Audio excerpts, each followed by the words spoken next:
passed, took everything in 3 weeks, all the courses. Then I applied for my license, did the background stuff. My son was born February 17th, and by May, I had my real estate license. That's how I got into real estate. 3.5 months later, 119,000, didn't look back.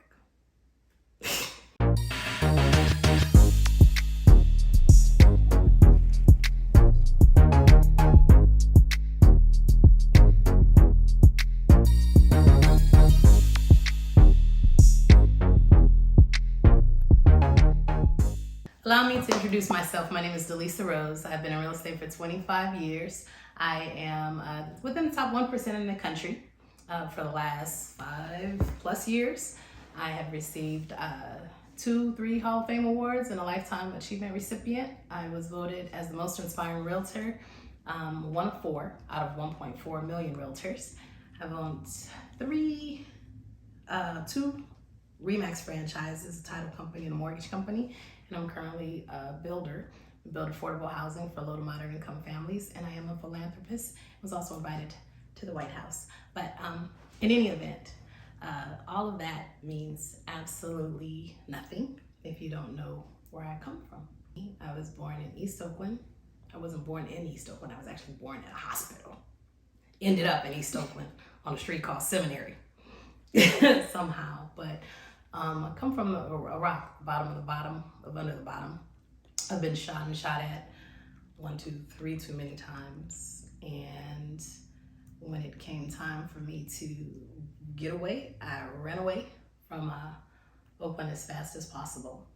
And behind, it's not behind, people grow up, but possibly because my family are some of the most infamous drug dealers in the country. Thank you, Obama, for the pardons. But I knew that there was a better life out there and that God wanted something more for me. And not just more for me, but more for everybody. And a lot of times people look for a way out. Some people choose life to the left. Other people try to use their gifts and talents to go to the right. And for me, it was real estate. Because you see, a lot of people, especially Black people, Black and brown people, we think that the world is racist, like America. We think that we are limited. We think that we have some type of knee on our neck. And rightfully so. There is a lot of racism in the world. There's a lot of issues in the world. But what I do know is that it's not a problem to be Black. It's not a problem to be brown. It's not a problem to be blue. God made us this way, and it's not a problem. What is a problem, though, is that we don't have the financial income.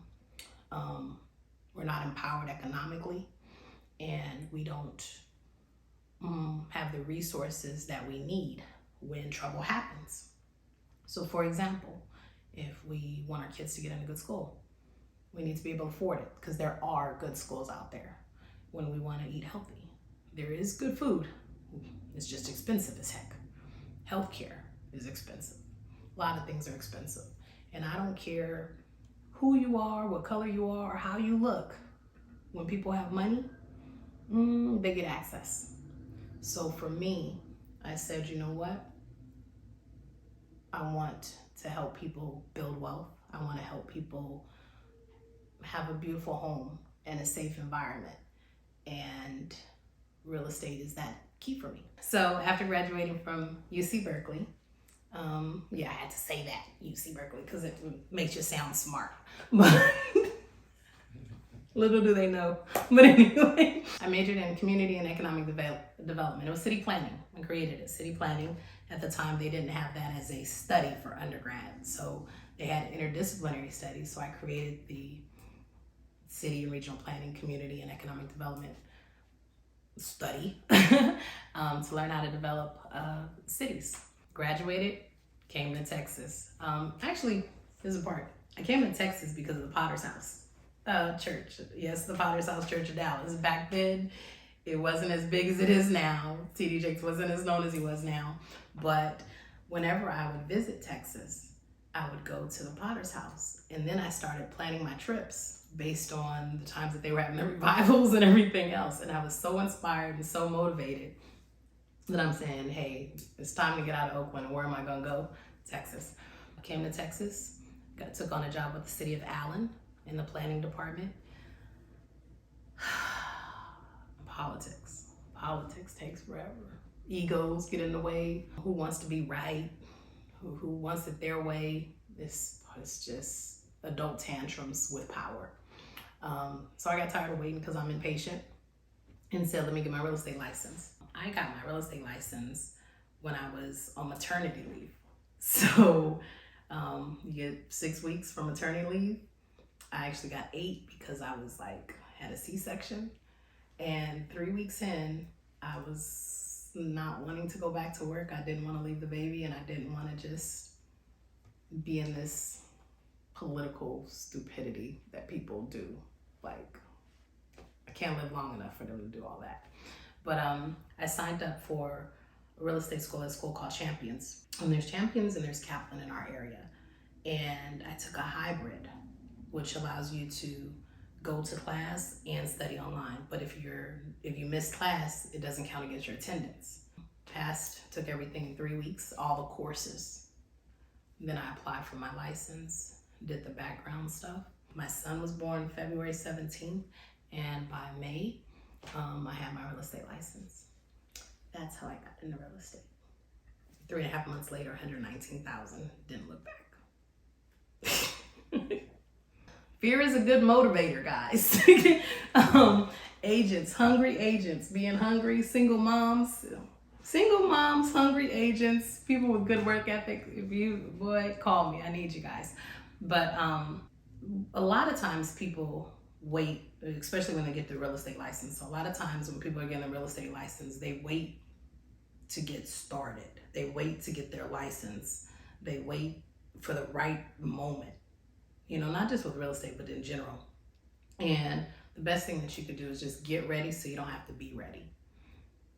Kudos, Lisa Nichols. So for me, knowing that I was going to get my real estate license, I started working, getting my business together, getting my organization together, setting up all my systems so that when I got my real estate license, I could just hit the ground going. You can't do sales and you can't represent clients until you have your real estate license, but there's still so much else you can do. You could put together your database, set up your email signatures. You could set up your website.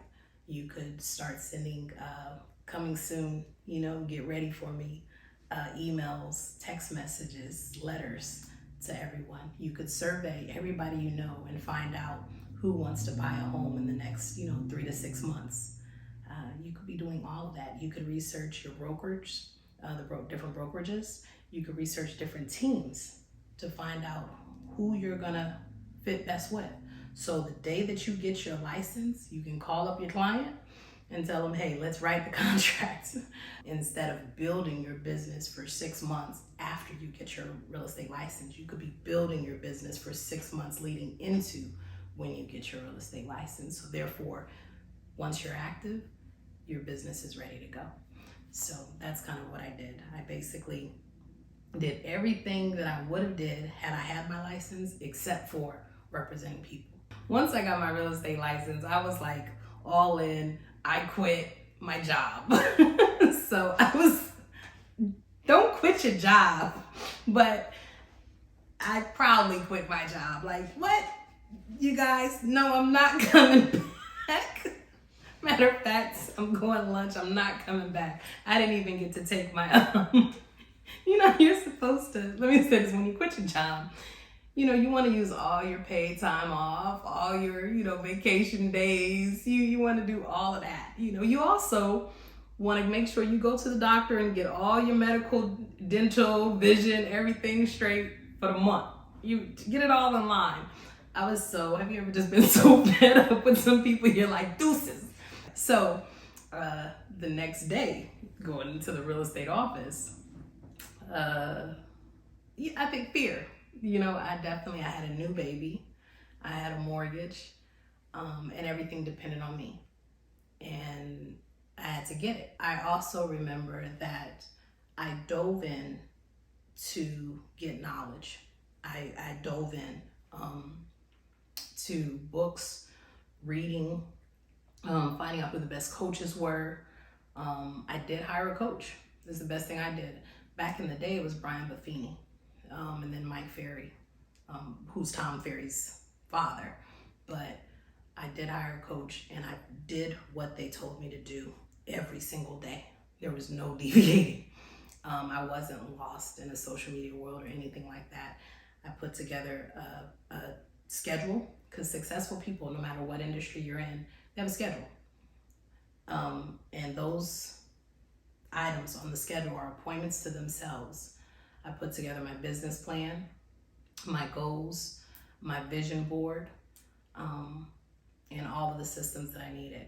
But I remember showing, and you gotta remember, I was new to Dallas. I didn't know anybody. There was no GPS. There was no navigation we had Maps Go. Like map. You live at page 456, grid 5, block Q. That. So anytime a client wanted to see a home, or they put together 10 homes, I literally researched the properties, went to the properties, knew everything about everything before I went out with them. So I could eliminate half the properties. I could take them to the one that they were focused on. That really saved a lot of time. But the biggest reason for the success, I think, was I knew finances. I didn't know finances, that's not what I'm saying. But I knew that if they could get qualified for the loan, they'd buy a house. Part two, if they could get qualified for the loan with little to no money down, they would buy a house. So in today's age, most people are looking for a home that falls within FHA limits. The majority of people are looking for a home that's a middle income home or below. Those usually fall within FHA guidelines. Texas has one price for FHA, California has another price for FHA, New York has another price for FHA. But within FHA, the down payment is 3.5%, and the state usually gives gifts. So you could truly buy a home with no money down. I would ask everybody, if I could get you a home with no money down, would you buy? Well, people usually say yeah. So the key was, how do I get them a home with little to no money down? Once people got qualified and approved for the house, the rest of it was simple. So the focus was getting people qualified and approved for their home, connecting with the real estate, a lender, a loan officer who has many, many programs, who understood down payment assistance programs, who understood, it was culturally diverse, that could make the clients comfortable and relate, and who close quickly. That definitely was a big one.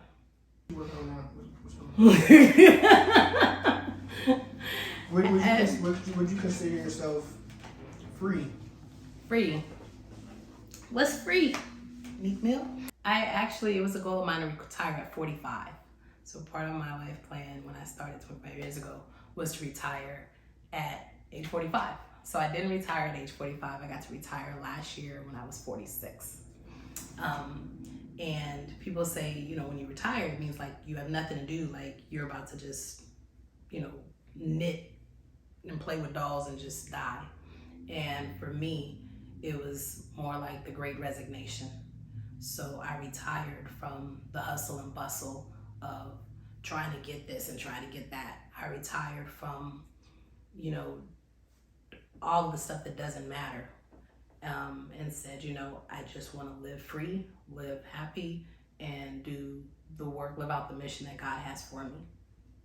Not to be all, spooky with the religious stuff, but whether you call him God, Allah, the spirit above, Mother Universe, God of the universe, the inner, me, whatever, this higher power, this being, whatever my creator has for me, that's what I'm focused on. So I'm very free.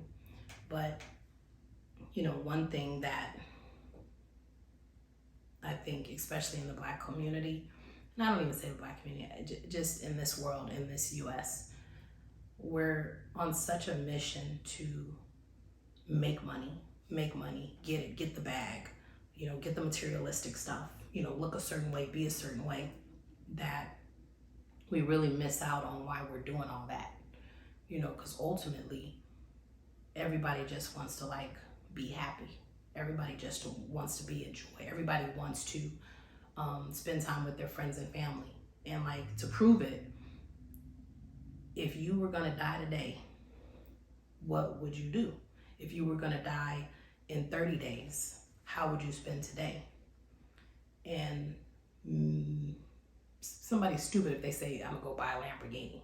Somebody's stupid if they're gonna say, I'm gonna go buy some red bottoms. No, you'd probably be like, yo, let me spend some time with my friends. Let me hug my kids. Let me hug my spouse. Let me watch a movie. Let me go to the beach. Let me travel. Let me just, be good. Well, the reality is that we are gonna die. And it could be tomorrow, it could be 3 months, it could be 30 days, it could be 2 years. And we're supposed to be living today based on what really, really matters. How do we want to leave our mark on this world? What is it that we want to do? What is it that we're supposed to be doing? Unfortunately, a lot of times people are so caught up on getting the money that they can't focus on those other things. Real estate can help you get the money. So I'm like, let me teach people about real estate so that they can get the money and then realize that money doesn't make you happy. Money isn't the answer to everything, but it's hard to get some of that stuff if you don't have the money. But freedom for me is not just being financially free, but being mentally free, being emotionally in a healthy place, to know who you are, what your purpose is, and to be able to do what you want to do, when you want to do it, how you want to do it, and not be constricted by what somebody's going to think, the limitations of not having the finances, the worry of not being good enough for somebody else. It's that feeling inside. So am I free? Yeah, hell yeah. Because I love it. But, it really took some tragedies to happen, because when I was mid-20s, from mid-20s all the way up, making sometimes 6 figures a month, I was miserable, like freaking miserable. I had a bunch of fake friends, fake family, who are jealous people. I had lost a dear sister, brother, niece, and nephew in a car accident on Easter Sunday.